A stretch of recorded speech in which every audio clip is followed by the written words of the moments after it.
Hi everyone, Dorian and I will be showing you how alcohol advertising has changed over the last few decades from a message of fantasy to feminization.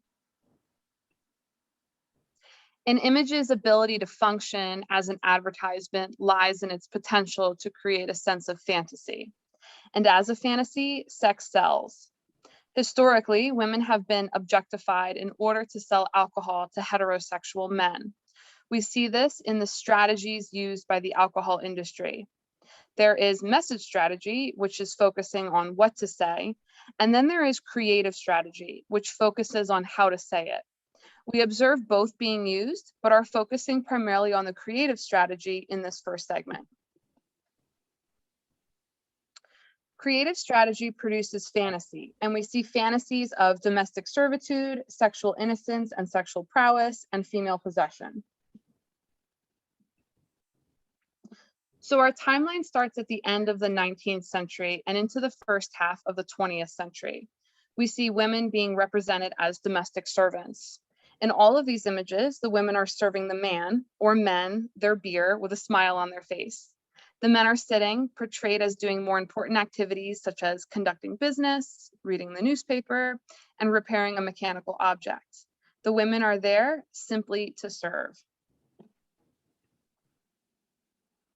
As we approach the middle of the 20th century, we see more sexual energy in some of the ads.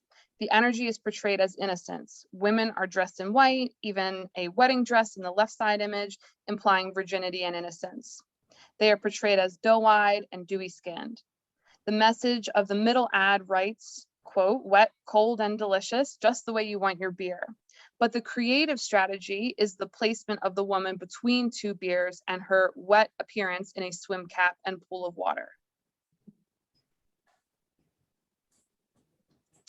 As we move into the later half of the 20th century, we see the energy of sexual innocence turn to sexual prowess or sexual desire.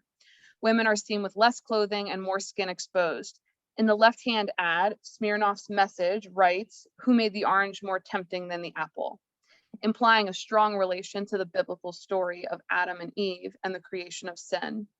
She's dressed in a literally dazzling red dress, like a juicy, tempting red apple. The look on her face is that of seduction. In the middle image, the man is fully dressed while the woman is nearly nude. Her body, particularly her backside, takes up half of the frame as the two engage in a drinking game. You too could play a game with a woman like this when you purchase Colts 45. And the message in the image on the right says, "Isn't black velvet smooth?" The creative strategy is that the entire ad is dark, which contrasts and highlights the model's light skin tone. The text now plays on the velvety softness of the woman's skin. So in all three of these ads, the women are the focus of the image, and the alcohol bottle placement seems to be a small detail. The sexual messaging only gets stronger at the end of the 20th century and beginning of our current 21st century. Who knew upside down beer bottles can look like a woman's legs and ass? A bottle can be turned into a phallic symbol with women's open mouths next to it. And what's better than one sexualized woman in an ad? Multiple sexualized women in an ad. As far as backgrounds go, the color red represents power and desire. The beach implies a lifestyle of leisure. And the Evan Williams message uses a woman aged 7 years to tell the viewer that their bourbon is aged 7 years. So the direct message being, the longer you wait, the better it gets. And finally, we see messages of possession in alcohol ads. Notice how small the alcohol drinks and bottles are on the middle and right side images compared to the rest of the ad. The women are the focal point. Imperial Whiskey writes, "Every man should have an imp he can call his own." National Premium Beer writes, "Premium catch. With the beer cans hidden in the fishing net, is the beer really the catch, or is it the woman in a bikini taking up the entire page?" And a mere 10 years ago, Old Milwaukee posted this billboard. It was eventually taken down with an online petition. So after a century of objectification, women are finally being seen as active participants of the alcohol industry. This is due in part to the multiple waves of feminism, more women in the workforce, and delayed marriage and pregnancy. In response to the change in social norms, the alcohol industry is deploying new creative strategies, as well as messages of empowerment and female friendship. So now that we've talked a little bit about the history of alcohol advertisements, let's look at how they've transformed. The first thing to note is that there have been an increase in products into the alcohol marketplace. The hard seltzer and hard lemonade crazes are fairly recent in the past 5 years or so.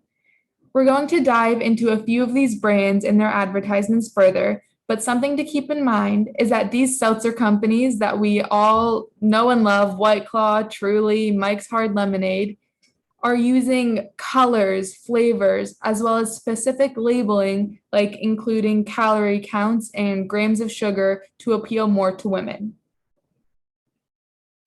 This slide is focusing on color. So on the left, you can see popular beers and their packaging. You can see these beverages use traditionally masculine colors: blue, red, brown, gold. Throughout history, drinking beer has been a male-dominated activity, and as such, companies use these colors that demonstrate power to appeal to men.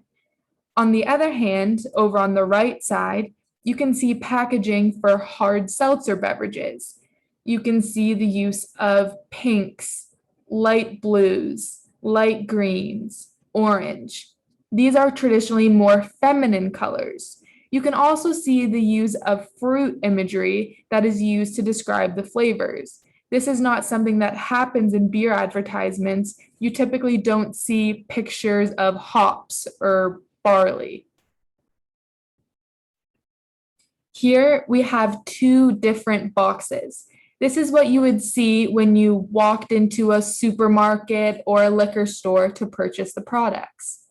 On the left, you can see front and center the calorie count and the amount of sugar in each can, as well as you can see the fact that the product is gluten-free. This is used to perpetuate the stereotype that women are more health conscious and they care more about sugar and calorie count and being gluten-free than a man would. On the right, you can see a Bud Light box. Here they are using the words hops, barley, water, rice, to promote not only simplicity, but also to appeal to men with that strong blue color. Now we're going to watch a video from Truly featuring Dua Lipa. Nothing else that it compares to it, don't you agree?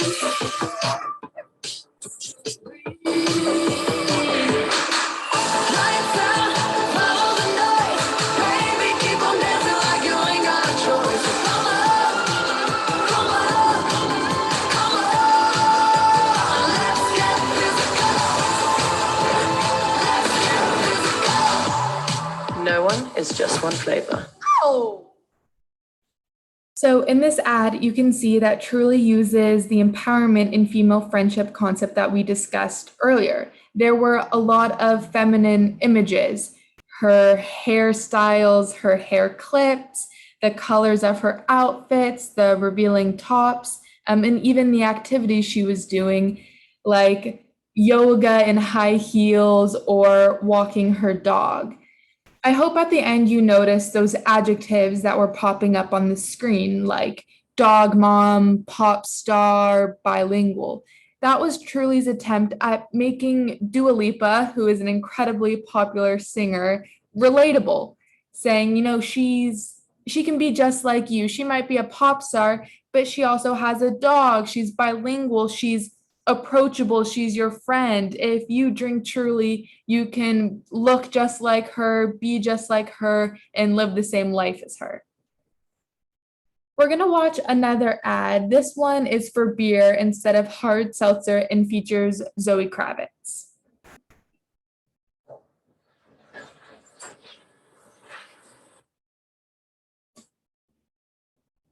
Let's all experience something together.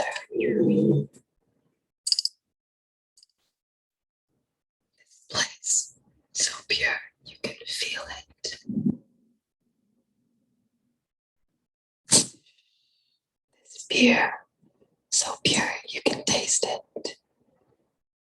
Michelob Ultra Pure Gold.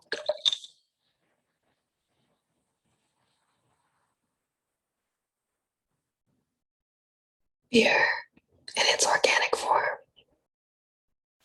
So this ad is quite a bit different than the last ad with Dua Lipa.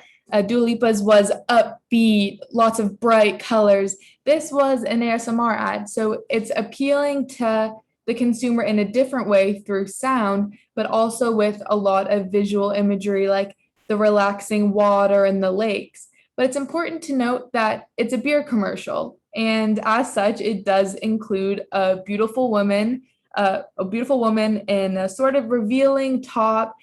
And I don't know if it's just me, but this ad does seem, sort of sexual in nature. It's sort of seductive, the way she's tapping, looking at the camera and whispering. It seems a little bit more sexual than maybe the Dua Lipa ad, which was a little bit more fun, friendship, and empowering. So before I show you the next set of ads, I want you to think about this. In September of 2020, Men's Journal published an article titled "Real Men Don't Drink Hard Seltzers." The author talked a lot about American vernacular, including the popular saying, "He seems like a guy you'd want to get a beer with."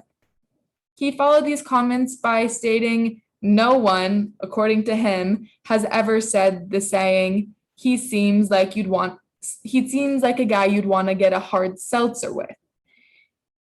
These beliefs and these comments echo what's ingrained into American drinking culture, and that is men drink beer and women drink hard seltzer.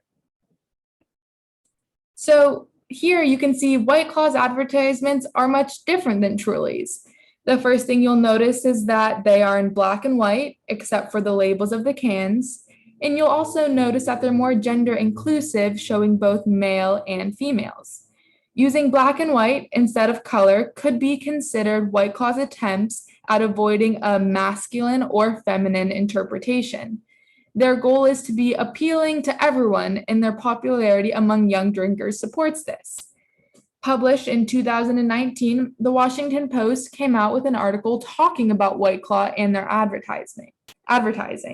Author Emily Hale explains that White Claw has sidestepped the sexist whiplash by attempting to make a product that appeals to everyone. Quoted in the article is Susan Dobsha, who says alcohol companies keep shooting themselves in the foot, and that you could see White Claw as the dawning of this post-gender world where millennials and Gen Z are comfortable with the idea of gender fluidity. So is White Claw doing this by making black and white ads and including more men and women all together? That's up to you to decide. So in conclusion, there is evidence of a major alcohol advertisement transformation in the past 2 decades. Ads have gone from women pouring men beers and looking seductively at the viewer to this era of advertising where the goal is to relate and empower the viewer, both men and women, to encourage the alcohol consumption. While some brands still use gender stereotyping and gender discrimination, we are observing a gender-neutral trend and an inclusive approach in order to appeal to a wider market, with the new goal being to sell alcohol to everyone regardless of gender. Here you can see I crossed out the dad's #1 beer and replaced it with everyone. So for discussion, we have a couple questions that we'd like to hear your thoughts on. The first is, do you think there has been a transformation in the marketing of alcohol, or has it stayed the same?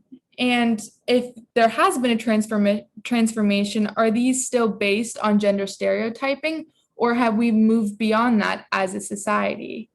We're also curious to know if you can come up with any other examples of food products or drinks that also rely on gender stereotypes to sell. So thank you so much for listening to our presentation, and we look forward to hearing your thoughts on these discussion questions in class.